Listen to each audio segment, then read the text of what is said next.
لعن الذین کفروا من بنی اسرائیل علی لسان داود و عیسی بن مریم، لعنت کی گئی ان لوگوں پر جنہوں نے کفر کیا بنی اسرائیل میں سے داؤد علیہ السلام کی زبان سے اور عیسیٰ ابن مریم علیہ السلام کی زبان سے بھی۔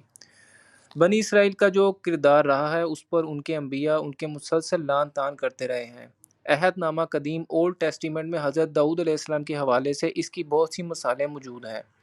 گوسپلز عہد نامہ جدید نیو ٹیسٹیمنٹ میں حضرت مسیح علیہ السلام کی تنقیدی فرمودات بار بار ملتے ہیں، جن میں اکثر ان کے علماء، احبار اور صوفیہ مخاطب ہیں کہ تم سانپوں کے سپولیو ہو، تمہارا حال ان قبروں جیسا ہے جن کے اوپر تو سفیدی بھری ہوئی ہے مگر اندر گلی سڑی ہڈیوں کے سوا کچھ بھی نہیں ہے۔ تم نے اپنے اوپر صرف مذہبی لبادے اوڑے ہوئے ہیں لیکن تمہارا اندر خیانت بڑھی ہوئی ہے۔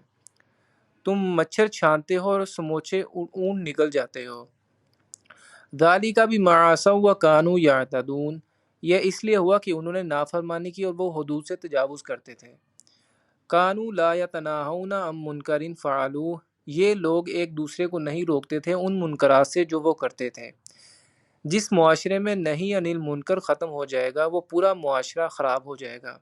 یہ تو گویا انتظامی صفائی ہے، اس لیے ہر شخص کا فرض ہے کہ وہ اپنے ارد گرد نگاہ رکھے، ایک دوسرے کو روکتا رہے کہ یہ کام غلط ہے، یہ مت کرو۔ جس معاشرے سے یہ تنقید اور احتساب ختم ہو جائے گا اس کے اندر لازماً خرابی پیدا ہو جائے گی۔ لبئس ما کانوا یفعلون، بہت ہی برا طرز عمل تھا جو انہوں نے اختیار کیا۔ ترى كثيرا منهم يتولون الذين كفروا، تم ان میں سے اکثر کو دیکھو گے کہ وہ کافروں سے دوستی رکھتے ہیں۔ لبئس ما قدمت لهم انفسهم، بہت ہی بری کمائی ہے جو انہوں نے اپنے لیے آگے بھیجی ہے۔ ان سخط اللہ علیہم، یہ کہ اللہ تعالیٰ کا غضب ہوگا ان پر، وفی العذاب هم خالدون، اور وہ عذاب میں ہمیشہ ہمیش رہیں گے۔ وَلَوْ كَانُوا يُؤْمِنُونَ بِاللَّهِ وَالنَّبِيِّ وَمَا أُنزِلَ إِلَيْهِ، اور اگر یہ ایمان لاتے اللہ پر اور نبی صلی اللہ علیہ وسلم پر اور اس پر جو نبی صلی اللہ علیہ وسلم پر نازل کیا گیا یعنی قرآن حکیم، إِلَيْهِ مَا اتَّخَذُوهُمْ أَوْلِيَاءَ، تو پھر انہوں نے ان کافروں کو اپنا ولی نہ بنایا ہوتا۔ وَلَكِنَّ كَثِيرًا مِّنْهُمْ فَاسِقُونَ، لیکن ان کی اکثریت نافرمانوں پر مشتمل ہے۔ لَتَجِدَنَّ أَشَدَّ النَّاسِ عَدَاوَةً لِلَّذِينَ آمَنُوا الْيَهُودَ وَالَّذِينَ أَشْرَكُوا، تم لازماً پاؤ گے اہل ایمان کے حق میں شدید ترین دشمن یہود کو اور ان کو جو مشرک ہیں۔ یہ بہت اہم آیت ہے۔ مکہ کے بت پرست مشرکین مسلمانوں کے کھلے دشمن تھے، وہ سامنے سے حملہ کرتے تھے، لیکن مسلمانوں سے بدترین دشمنی یہود کی تھی۔ وہ آستین کے سانپ تھے اور سازشی انداز میں مسلمانوں کو نقصان پہنچانے میں مشرکین مکہ سے کہیں آگے تھے۔ آج بھی یہود اور بت پرست ہندو مسلمانوں کی دشمنی میں سب سے آگے ہیں۔ بت پرستی کا شرک اب تو صرف ہندوستانوں میں رہ گیا، اب کہیں نہیں رہا۔ ہندوستان کے بھی اب یہ صرف نچلے طبقے میں ہے، جبکہ عام طور پر اوپر کے طبقے میں نہیں ہے، لیکن بہرحال اب بھی مسلمانوں کے خلاف یہود اور مشرکین کا گٹھ جوڑ ہے۔ وَلَتَجِدَنَّ أَقْرَبَهُمْ مَوَدَّةً لِلَّذِينَ آمَنُوا الَّذِينَ قَالُوا إِنَّا نَصَارَىٰ، اور تم لازماً پاؤ گے مودت کے اعتبار سے قریب ترین اہل ایمان کے حق میں ان لوگوں کو جنہوں نے کہا کہ ہم نصارہ ہیں۔ یہ تاریخی حقیقت ہے کہ سیرت محمد صلی اللہ علیہ وسلم سے ثابت ہے کہ جس طرح کی شدید دشمنی اس وقت یہود نے آپ صلی اللہ علیہ وسلم سے کی، ویسی نصارہ نے نہیں کی۔ حضرت نجاشی شاہ حبشہ نے اس وقت کے مسلمان مہاجروں کو پناہ دی۔ مقوقس شاہ مصر نے بھی حضور صلی اللہ علیہ وسلم کی خدمت میں ہدیے بھیجے۔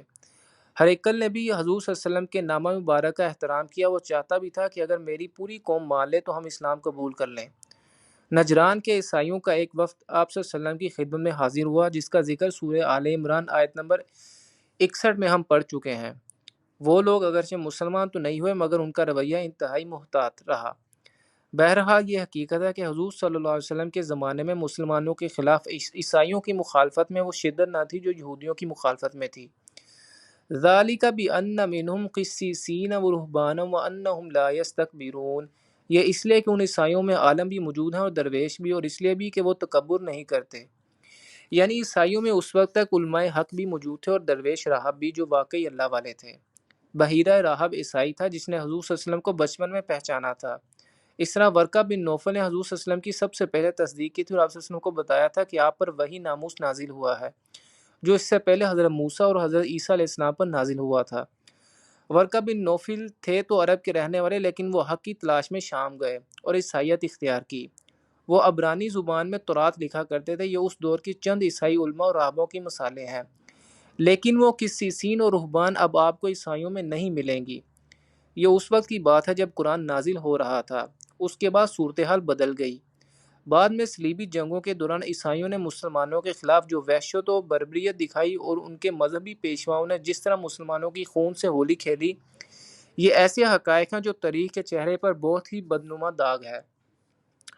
وَإِذَا سَمِعُوا مَا أُنزِلَ إِلَى الرَّسُولِ، اور جب انہوں نے سنی وہ چیز جو کہ رسول اللہ صلی اللہ علیہ وسلم پر نازل کی گئی تھی، تَرَىٰ أَعْيُنَهُمْ تَفِيضُ مِنَ الدَّمْعِ مِمَّا عَرَفُوا مِنَ الْحَقِّ، تو تم دیکھتے ہو کہ حق کی جو پہچان انہیں حاصل ہوئی، اس کے زیر اثر ان کی آنکھوں سے آنسو روا ہو گئے۔ یہ ایک واقعے کی طرف اشارہ ہے۔ مکی دور میں جب صحابہ رضوان اللہ علیہم اجمعین ہجرت کر کے حبشہ گئے تھے تو ان کے ذریعے سے وہاں کچھ لوگوں نے اسلام قبول کر لیا تھا۔ پھر جب مدینہ منورہ میں اسلام کا غلبہ ہو گیا اور عرب میں امن قائم ہو گیا تو حبشہ سے ایک وفد مدینہ آیا جو 70 افراد پر مشتمل تھا۔ ان میں کچھ نو مسلم بھی شامل تھے۔ آیت زیر نظر میں اس وفد کے ارکان کا ذکر ہے کہ جب انہوں نے قرآن سنا، حق کو پہچان لینے کی وجہ سے ان کی آنکھوں سے آنسوؤں کی لڑیاں جاری ہو گئیں۔ یقولون ربنا آمنا فاکتبنا مع الشاہدین، اور وہ کہہ رہے ہیں اے ہمارے رب، ہم ایمان لے آئے پس تو ہمیں لکھ لے گواہی دینے والوں میں سے۔ وما لنا لا نؤمن باللہ وما جاءنا من الحق، اور ہمیں کیا ہوا ہے کہ ہم ایمان نہ لائیں اللہ پر، اس حق پر جو ہم تک پہنچ گیا ہے۔ وَنَطْمَعُ أَن يُدْخِلَنَا رَبُّنَا مَعَ الْقَوْمِ الصَّالِحِينَ، اور ہمیں تو بڑی خواہش ہے کہ داخل کرے ہمیں ہمارا رب نیکوکار لوگوں کے ساتھ۔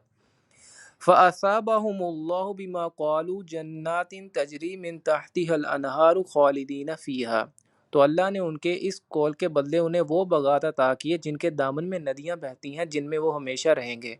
وَذَلِكَ جَزَاءُ الْمُحْسِنِينَ، اور یہی بدلہ ہے احسان کی روش اختیار کرنے والوں کا۔